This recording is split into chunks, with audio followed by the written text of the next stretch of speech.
Muchas gracias, señor presidente. Por su intermedio, saludar a los congresistas aquí presentes y a los representantes de las instituciones que han sido invitadas a esta sesión conjunta. Yo quisiera hacer un comentario de carácter general, motivando, digamos, la importancia de tener reglas como las que se establecen en este proyecto de ley, y luego pasar a comentarios específicos de potenciales mejoras al proyecto. Actualmente, y mis comentarios obviamente van enfocados desde el mandato que tiene la superintendencia, ¿no? Como es conocido ya, el sistema financiero tiene una exposición al sector construcción por dos mecanismos. Uno directo por los créditos que han sido otorgados y que alcanzan una cifra de alrededor de 5.000 millones de soles. Y luego a través de las cartas fianza que se otorgan dentro de la operativa del sector construcción y que están alrededor de los 7.000 millones de soles. Eso es una exposición importante para el sistema financiero. Es cierto que tiene provisiones, tiene colaterales, tiene garantías, hay diferentes niveles de riesgo dentro de esa exposición global. Resulta importante, pero digamos está de alguna manera acotado, bien identificado. Yo creo que la preocupación principal es hacia adelante, hacia el flujo del crédito o el flujo futuro de las cartas fianza que son indispensables para el funcionamiento del sector construcción. Toda institución financiera, cuando evalúa el otorgamiento de crédito, una función primaria es evaluar la capacidad de recuperación de ese crédito, la capacidad de repago de quien es sujeto de crédito. Y hacer esa evaluación de riesgo requiere algunos elementos básicos de certidumbre de cuáles van a ser los flujos de ingresos disponibles de estos eventuales sujetos de crédito para repagar el crédito. Eso hoy día, en la situación actual, tiene un gran nivel de incertidumbre. Hay algún componente de incertidumbre de largo plazo que es prácticamente imposible de resolver y con el cual hay que convivir, porque cuando uno hace una evaluación a un potencial sujeto de crédito en este sector, hay un riesgo que no es fácilmente determinable de si la empresa resultará siendo responsable o no de algún acto de corrupción, y incertidumbre también de cuál será finalmente el monto de la reparación civil que el juez pueda determinar. Pero también hay un elemento de incertidumbre más en el corto y mediano plazo que pueda surgir de las medidas que legítimamente toma el Estado para cautelar los pagos de la reparación civil. Como son materia de este proyecto de ley, y lo fueron en su momento el decreto 003, que como ya se ha mencionado aquí, tenía una serie de complejidades y en algunos casos indefiniciones que justamente generaban incertidumbre. Lo que nosotros vemos es que en este proyecto de ley es muy positivo en términos de generar mayor certidumbre en este horizonte, por lo menos digo yo, de corto y mediano plazo, porque identifica mejor o diferencia bien tres diferentes regímenes y identifica parámetros más objetivos respecto de cosas como, por ejemplo, en el caso de las empresas que han admitido responsabilidad, los montos de retención que van desde el Estado hacia esas empresas, con parámetros más objetivos, cosa que no era el caso del 003, o en los otros regímenes establece con parámetros más claros cuál es el monto del fideicomiso que deberían constituir. Por mencionar un par de ejemplos, pero en gran medida vemos que el proyecto de ley establece parámetros relativamente claros respecto de las obligaciones que tendrían las empresas en los diferentes regímenes, y eso da un poco de mejor certidumbre para esa evaluación de riesgo fundamental a la que hacía referencia y que pueda permitir de que por lo menos haya algún dinamismo en los créditos de corto y mediano plazo, cosa que es fundamental para evitar deterioros mayores en los problemas de cadena de pago que ya han sido mencionados acá. De manera que este proyecto de ley lo vemos muy positivo y muy necesario, en la verdad, en la medida que se pueda actuar con la mayor rapidez posible, va a resultar aún más pertinente porque ya se ven los síntomas de una cierta paralización del crédito e incluso reducciones en las emisiones de carta fianza. Dentro de ese contexto general tenemos 3 o 4 recomendaciones o observaciones puntuales al proyecto de ley. Una, en primer término, y un poco coincidiendo con lo que decía el señor Contralor anteriormente, en la disposición complementaria número quinta, hay una referencia al cálculo del monto de la reparación civil y se habla de la contratación de expertos y respetar las prácticas internacionales, pero parece aún un poco genérico, un poco general, y en la medida que puedan haber un poco de mayores precisiones, seguramente algo más específico puede haber reglamentariamente, pero alguna guía que genere una mejor certidumbre sobre eso, creo que podría ayudar a dar más claridad y más predictibilidad.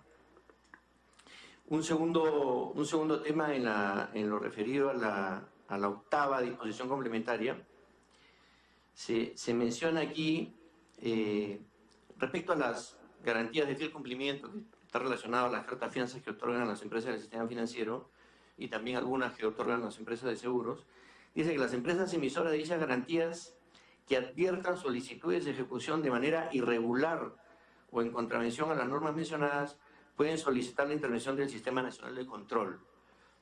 Pero lo cierto es que tanto las empresas del sistema financiero como las compañías de seguros que emiten estas cartas fianzas con unas características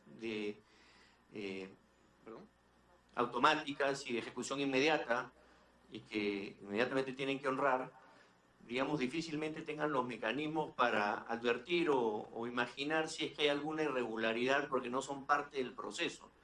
De manera que aquí parece que hubiera alguna necesidad de encontrar algún mecanismo informativo, algún elemento que permita que los emisores de estas cartas fianzas puedan efectivamente utilizar los mecanismos que les está otorgando esta ley para poder cuestionar, digamos, cualquier irregularidad que se pueda detectar.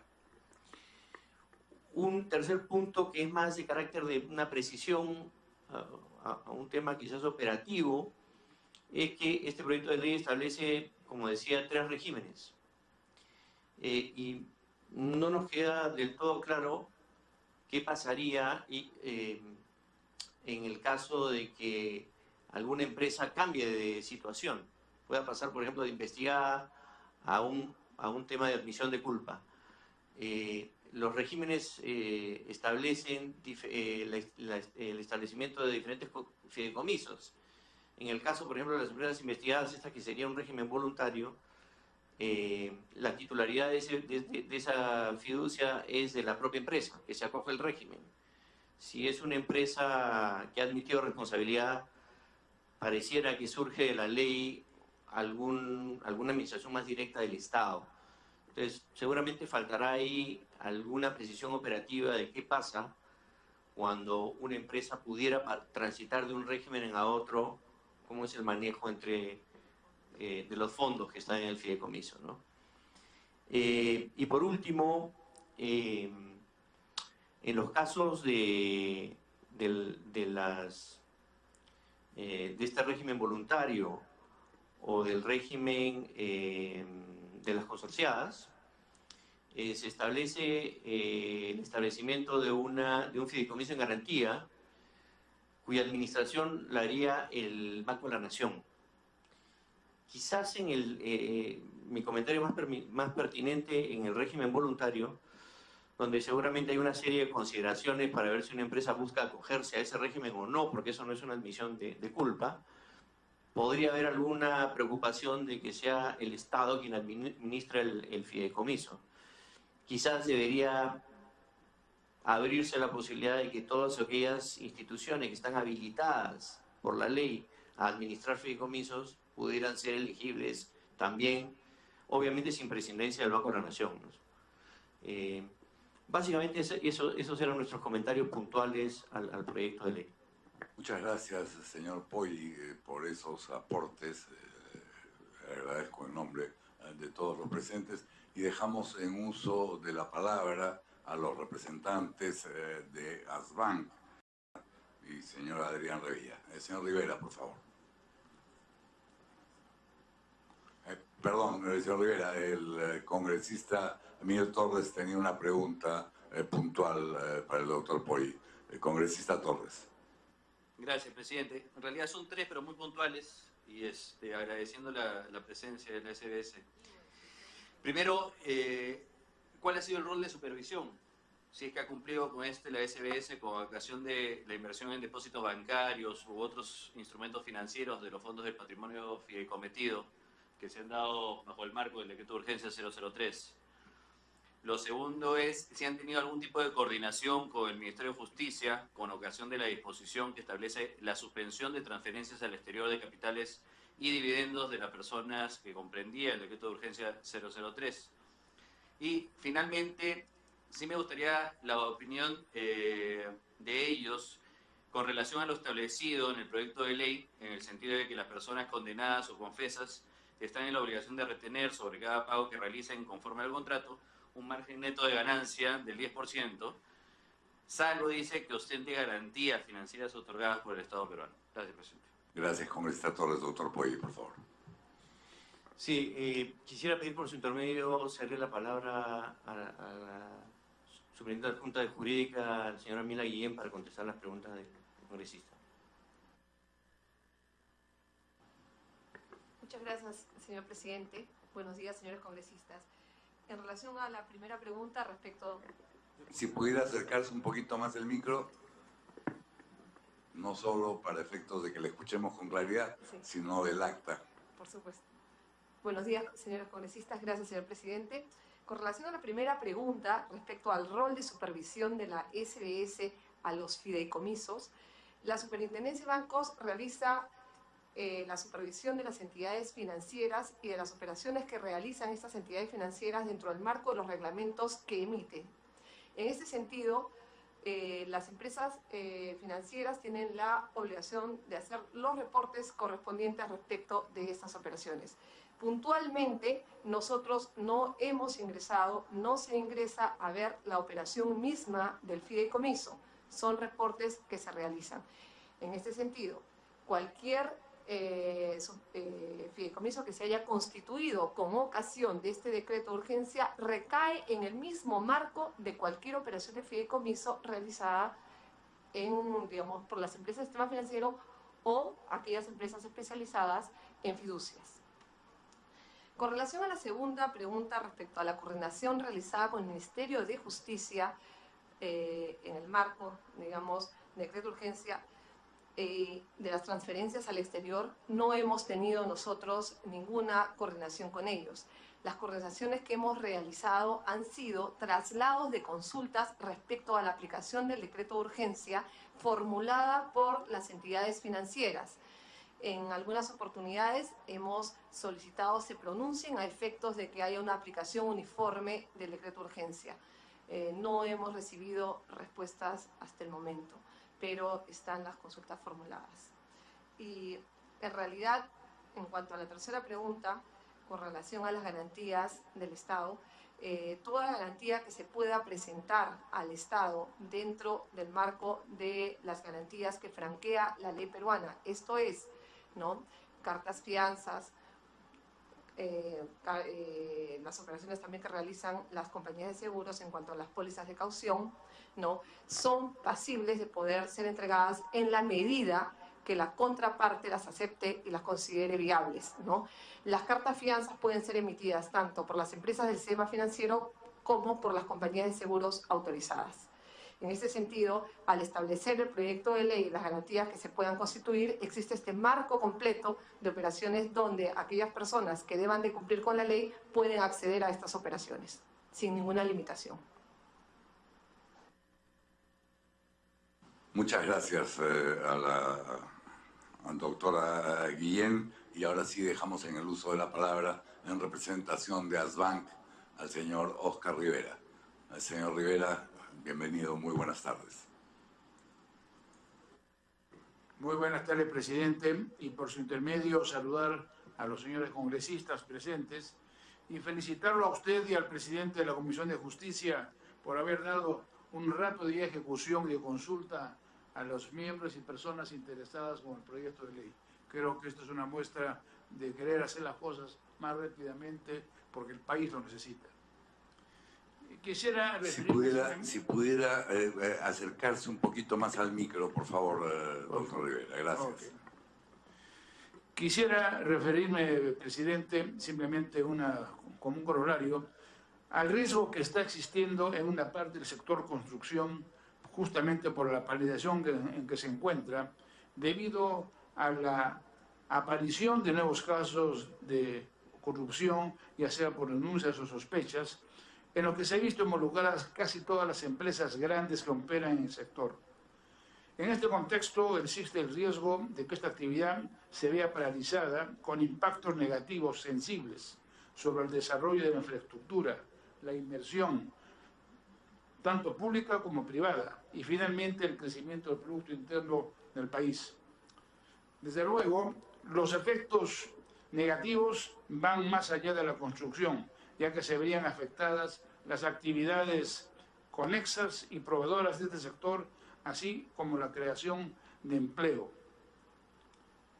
En este punto quisiera destacar los efectos directos que vemos, es un estancamiento de la construcción en el 2018. Este efecto reduciría nuestra previsión de crecimiento del Producto Interno Bruto de 3.5 a alrededor del 2.7. La ralentización de este crecimiento bajo el escenario del crecimiento nudo de la construcción se explica porque habría una menor demanda por bienes manufacturados que se emplean como insumos en actividad constructora y por servicios que se requieren para el desarrollo de las edificaciones, por ejemplo, servicios de ingeniería. Asimismo, se generarán menos puestos de trabajo, lo que a su vez implicará un menor gasto en los productos y servicios elaborados por otras actividades económicas. La importancia de la construcción en la economía reside en su capacidad generadora de empleo y por su elaboramiento hacia diversas actividades productivas. Representa una opción de empleo directa para empresas y personas de diferentes niveles a la que se suma su participación y dinamismo dentro del crecimiento del país. Dentro de todo ello, señor presidente, nos permitimos solicitar el que se aligeren lo más rápido posible todos los trámites a hacerse, se aligeren los plazos que hay, si en lo posible se pudiera ir elaborando el reglamento de lo que vaya saliendo para que no estemos en 30 días de espera. Un día de espera cada más en el proceso económico significa paralizar más el país. En el año 18 el país se encuentra en una coyuntura bastante atractiva para la inversión en infraestructura y se ha previsto una inversión de 30.000 millones de soles en proyectos de inversión pública que están pendientes de adjudicarse y las empresas nacionales deben también participar y no perjudicarse justamente por actividades ilícitas de algunos de sus empresarios. Con ello quisiera destacar la ruptura de pagos, de la cadena de pagos que se ha producido. Y dentro de esta solicitud que hacemos de acortar los plazos de la implementación, ir, como dije, redactando el reglamento mano a mano y, a su vez, ver cómo se puede al Ministerio de Justicia implementarlo de las necesidades tecnológicas y profesionales para las funciones que se le está justamente indicando y destacando la ley que debe cumplir. Como está ahora, creemos que realmente no va a poder desarrollar la responsabilidad que se le está dando y menos en la premura que se necesita para el punto de desarrollo del país. Quisiera dedicarme, señor presidente, un punto respecto a lo que es la palabra empresa. En este nivel de corrupción a la cual me voy a referir después, que se ha llegado al país y en el mundo entero y Latinoamérica, Yo creo lo que se está viendo es que en ninguna parte a la empresa como empresa se la está paralizando, se la está negando aunque siga trabajando, ni produciendo el desarrollo para lo que está, y los puestos de trabajo y todo lo que ya se ha dicho públicamente, que creo que no necesita decirlo. Lo que sí hay que hacer es justamente castigar al corruptor. El corruptor justamente es el que debe ser responsable y ser castigado por los daños hechos al país en general, al empleo, a la economía, a la salud del pueblo, porque todo esto significa un retraso total en lo que signifique el desarrollo de aportes al desarrollo del país. Y como empresario, me permito, y con su venia, señor presidente, simplemente elevar mi voz de protesta como empresario cuando los empresarios se nos quieren mezclar en un todo como corruptos. Yo como creo que en todos los sectores que hay en el país, en diferentes partes, hay sectores corruptos, pero son contados con el dedo de la mano o señalados, pero no podemos involucrar bajo un acerto general que el empresario es un corrupto. Es un punto que traigo tanto el encargo de mi gremio y también de CONFIEP en levantar justamente este punto. Para ser más breve, señor presidente, y no prolongar la reunión, nos hemos permitido traer a través de la Secretaría de ustedes, hemos entregado un formulario, mejor dicho, sugerencias que nos permitimos hacerlas a las dos comisiones que puedan significar alguna ayuda y aclaraciones en algunos aspectos para la redacción de la ley. Y quedamos a la eterna disposición en el lapso de discusión de ambas comisiones para cualquier punto de aclaración por nuestra parte. Muchas gracias, señor Rivera. Aquí me acaban de entregar a través de la Secretaría Técnica el documento que usted ha tenido la amabilidad de alcanzarnos y que vamos a distribuir entre los integrantes de ambas comisiones. Por supuesto que es un exceso y un abuso decir que todos los empresarios son corruptos, pero que los hay, los hay. Tiene la palabra el representante de... el congresista Vergara y la congresista Espinosa tienen preguntas que hacer. Gracias, presidente. Más que una pregunta, quisiera hacer una sugerencia. Quisiera hacer una sugerencia, presidente. Entiendo que tenemos diversos invitados y quisiéramos saber el punto de vista sobre el proyecto 2408-2017. Quisiéramos saber si está acorde con los objetivos que plantea el proyecto de ley, porque lo que hemos visto, presidente, en estas intervenciones muy buenas, pero nos estamos desviando del tema. O sea, quisiera saber, el proyecto es bueno, va a cumplir con los objetivos y qué es lo que propone, ¿no? Una sugerencia, presidente. Muchas gracias por esa pertinente sugerencia. Tiene la palabra la congresista Espinosa. Gracias, presidente. Presidente, soy en la misma línea del congresista Vergara. Si bien es cierto, estamos aquí y nadie está juzgando a personas que no están involucradas en los casos de corrupción. Por lo tanto, si no partimos de la premisa de que estamos legislando para casos de corrupción, nunca vamos a llegar a ningún término. Si seguimos insistiendo, las empresas no son corruptas, efectivamente no son las empresas las que en nuestra legislación están cometiendo el delito, pero son todos los funcionarios que pagaron, que hicieron los préstamos, que hicieron todas las operaciones, no las hicieron a título personal, con nombre a título propio, lo hicieron a través de sus empresas y lamentablemente si no entendemos que el tema de corrupción es no podremos plantear una solución al problema que le está costando al país, no solamente la credibilidad del sistema en general, porque ninguna de las instituciones que tuvo que actuar y gatillar cuando se estaban produciendo el paso, por ejemplo, de dineros en el banco, nadie lo activó. Cuando la SUNAT miró las operaciones, las miró de reojo, y cuando la Fiscalía hizo los acuerdos, tampoco se conocieron. O sea, si seguimos planteando, mirar de perfil los problemas que tiene el país, vamos a seguir con los mismos resultados. Yo creo que si necesitamos una respuesta a este problema, digamos, el decreto o la propuesta legislativa del Ministerio de Economía es válida, sirve o no sirve para solucionar el problema. Y yo como institución traigo esta propuesta, cambiemos esto o aportemos esto. Creo que si realmente queremos ayudar al país a que no siga decreciendo, porque estamos en 2.7 cuando las previsiones eran por encima del 3%, ayudémosle de esa forma. Gracias, presidente. Gracias a usted, congresista Espinosa. Vamos a dejar en el uso de la palabra a la presidenta ejecutiva del organismo supervisor de contrataciones del Estado, la señora Muro Cruzado, y luego autorizar a los superintendentes adjuntos de la superintendencia. Con el mayor gusto voy a dar la oportunidad al doctor Rivera. Pueden retirarse en el momento que lo estimen conveniente, señores superintendentes adjuntos. Muchas gracias por su presencia en la sesión. Señor Rivera, tiene la palabra. Señor presidente, por su intermedio, justamente a las dos sugerencias y comentarios de los congresistas que nos han hecho sobre la creación de este proyecto de ley. Tal vez si omití en dar nuestro calificativo sobre este proyecto de ley, lo apoyamos 100%. Creemos que es una solución que debe tener su desarrollo más rápido. Fue por eso que solicité el que se aligeraran los trámites, las fechas. Creo que esto va a traer una tranquilidad al país en la inquietud que tenemos ahora.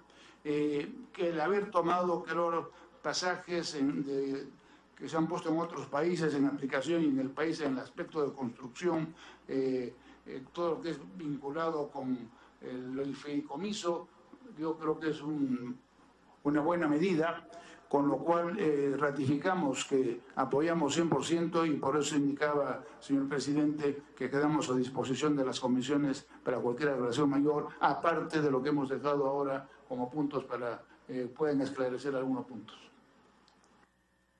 Muchas gracias, señor. La palabra a la señora Muro Cruzado. Buenas tardes, señores congresistas, por su intermedio, señor presidente.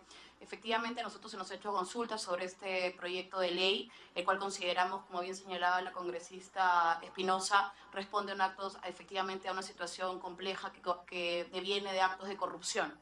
Desde el organismo supervisor de las contrataciones del Estado tenemos un rol principalmente previo, que lo que busca dentro de sus funciones es lograr la eficiencia en las contrataciones públicas, maximizar el valor de los fondos públicos y principalmente orientar a las entidades para que se generen resultados en el marco de las contrataciones públicas. Específicamente el día de hoy se ha hecho consulta respecto a las exoneraciones a la ley con relación a las contrataciones.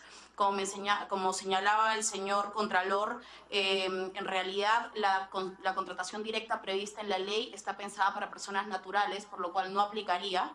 Y en el caso de las adjudicaciones simplificadas, estas tienen un monto, que son un monto máximo de 400.000 soles, si no me equivoco. Entonces, en ese sentido, la necesidad ante una situación excepcional de incluir una cláusula de exoneración para contratar consultorías de personas jurídicas con alta especialización estaría justificada en este proyecto.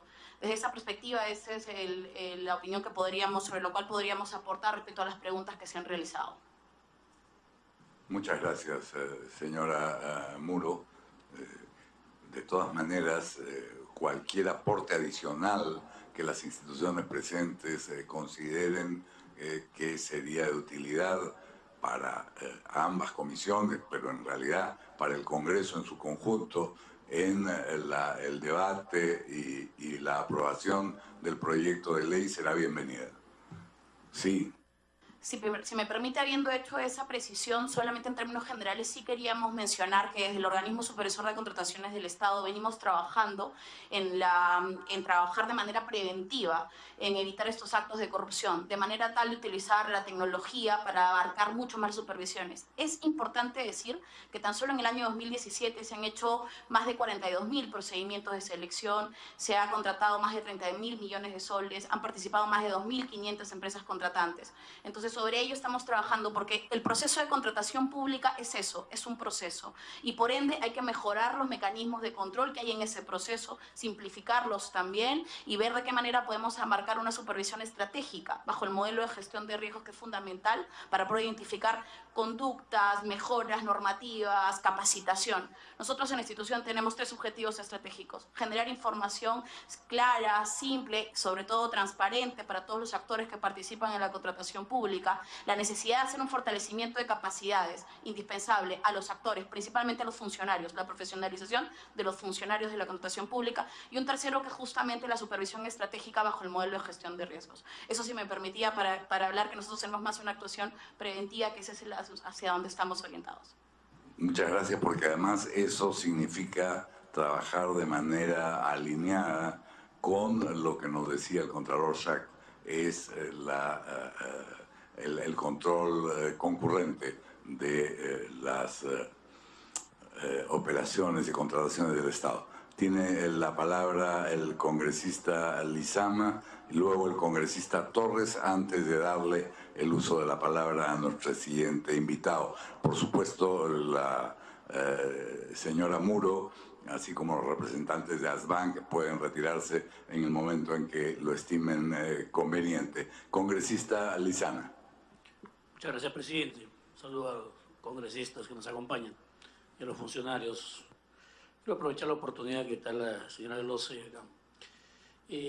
Hablamos siempre de acompañar, que sería bueno los procesos, pero hay que ser realistas. Se hace enorme daño a las instituciones, especialmente a los municipios, cuando tiene una ley que en cualquier momento puede intervenirlos. Por ejemplo, tengo un caso en Lambayeque, la Municipalidad Provincial de Lambayeque. Desde julio el proceso, el último día el OCE tumbó el proceso. En este momento, como la ley habla que los dineros del Estado no se revierten, si al 31 de diciembre está por consentida la obra. Y lamentablemente el 31 de diciembre recién daban la buena pro, porque intervinieron ustedes el último día que debía dar la buena pro. Entonces, si ese tema queremos acompañar, debería ser un poco, porque yo he asistido también a algunas reuniones con ustedes, cuando les pedimos su opinión, que nos acompañen, que estemos juntos, solucionemos los problemas juntos. No, ustedes como que dicen, no, déjame hacer mis opiniones, me quedo con ellas y te digo por correo. Mejor yo pienso, ese apoyo previo es acompañar, que las bases se hagan bien, que las cosas, porque la corrupción fuera de su local está ganando. Yo soluciono el problema, miles de soles corren aparte.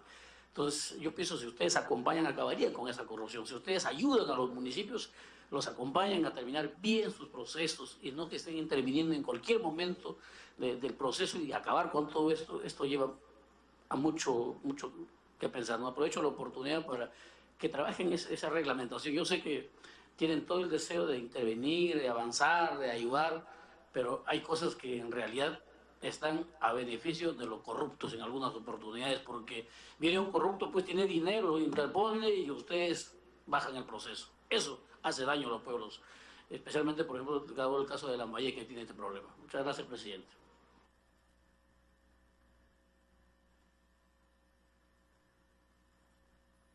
El congresista Miguel Torres tiene la palabra. Gracias, presidente. Presidente, aprovechando que el representante de ASBANC todavía no se ha retirado y agradeciendo, por supuesto, por su presencia y disponibilidad, entiendo que si tienen un 100% de coincidencia con la norma propuesta, tenía la curiosidad, ¿el Poder Ejecutivo pudo conversar con ustedes la elaboración del dispositivo, del proyecto de ley? ¿Se reunió con ustedes para poder acoger las inquietudes? Esa es una pregunta que tendría el representante de ASBANC. Y a la presidenta ejecutiva de la OCE, dos preguntas muy concretas. Primero, si existe algún registro de aquellos que han quedado inhabilitados para contratar con el Estado, conforme al artículo 11 de la Ley de Contrataciones del Estado, al haberse incumplido lo dispuesto por el artículo 4 del Decreto de Urgencia 003. aquel que se refiere al procedimiento de adquisición de bienes de las personas comprendidas dentro del decreto de urgencia. Y la segunda inquietud es si se ha producido alguna situación de personas consorciadas que hayan contratado con el Estado, según lo dispone el numeral 5.3 del artículo 5 del decreto de urgencia. Gracias, presidente. A ustedes las gracias. Señora Muro, por favor. Señor Rivera, perdón.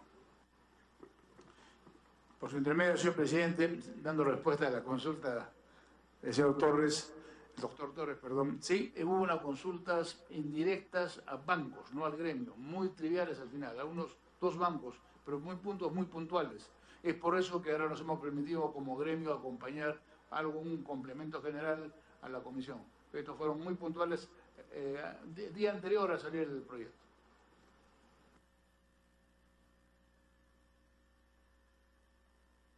Señora Muro. Sí, con relación al comentario y la sugerencia del congresista Lizana, por su intermedio, señor presidente, efectivamente creo que es importante señalar que quien lleva adelante el proceso de contratación pública es la entidad.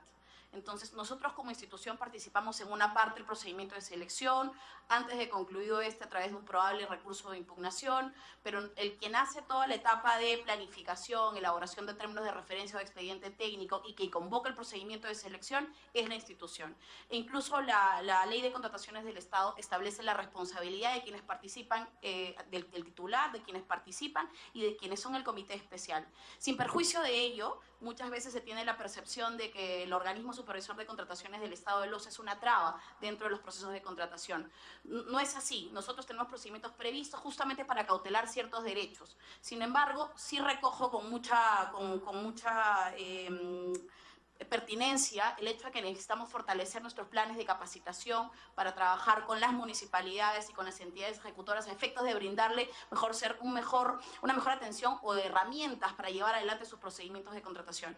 Es importante señalar que el proceso de contratación pública no tiene solo una fase, no es solo el procedimiento de selección. El proceso de contratación pública parte desde la planificación, desde la elaboración de los documentos que van a ser motivo de contratación, el procedimiento de selección en sí mismo, en el que le ponemos mucho énfasis, pero que en realidad lo que puede ocurrir es que el procedimiento de selección deviene probablemente de equivocaciones, malos manejos o direccionamientos que se hacen en las etapas previas, y todo esto tiene como consecuencia en la etapa de ejecución contractual que tengamos procesos parados por arbitrajes o en los que hay muchas modificaciones, entre otros supuestos. Entonces, esto al final, desde la perspectiva del organismo supervisor de contrataciones del Estado, afecta el logro de resultados, que es lo que se debe buscar con el proceso. Entonces, desde esa perspectiva, estamos trabajando ya en un plan piloto de OCE para trabajar sobre las entidades que tienen varios criterios que estamos seleccionando y hacer incidencia en la capacitación. Obviamente los recursos son escasos, así que de esa manera vamos a priorizar algunos de ellos. Con relación a la consulta del congresista Torres, si me permite a través de su intermedio, señor presidente, en el caso del registro de inhabilitados, nosotros tenemos en la institución un registro de inhabilitados específicamente, en el cual se encuentran los supuestos previstos. Cabe señalar que los 2 supuestos previstos en el artículo 11 están referidos a que se haya sancionado efectivamente a alguien dentro del procedimiento de un procedimiento judicial por los casos ahí previstos, principalmente los supuestos M y N a los que se hace referencia en el decreto de urgencia, y el otro es que haya aceptado la culpabilidad. En el primer caso nosotros tenemos un convenio suscrito con el Poder Judicial, que en una vez, nosotros más lo hemos suscrito y lo hemos actualizado hace no mucho, en virtud del cual una vez que se den estas situaciones se nos va a informar para poder incluirlo en el listado o registro de inhabilitados que tenemos. Sí, claro. Una precisión por parte del congresista Torres. Gracias. Entonces, debo entender que, no obstante que han habido varias noticias en donde se ha revelado de que se habría transferido activos sin seguir el procedimiento ante el Ministerio de Justicia, esto no ha generado en la actualidad que se encuentren dentro del registro de estas personas como inhabilitadas. Todavía estamos esperando el proceso judicial. ¿Es correcto? La Ley de Contrataciones del Estado establece específicamente cuáles son los supuestos por los cuales uno se encuentra inhabilitado para contratar, o impedido, perdón, de contratar por el Estado. La inhabilitación se establece como una sanción, la establece el Tribunal de Contrataciones del Estado, y en algunos casos hay órdenes judiciales que señalan la inhabilitación como una sanción adicional. En el caso de inhabilitación específicamente, la norma establece cuáles son esos supuestos. Incumplimiento contractual, presentación de documentación falsa, entre otros. Entonces nosotros tenemos sanciones desde la multa hasta la inhabilitación, que puede ser temporal o definitiva. Si es que de repente no estoy entendiendo bien, congresista, le pedí a través del señor presidente su aclaración. Lo que usted me está preguntando es respecto de los impedimentos o de la inhabilitación. Sobre la inhabilitación, presidente. Sí, en el caso de sí, perdón, señor presidente, en el caso de la inhabilitación.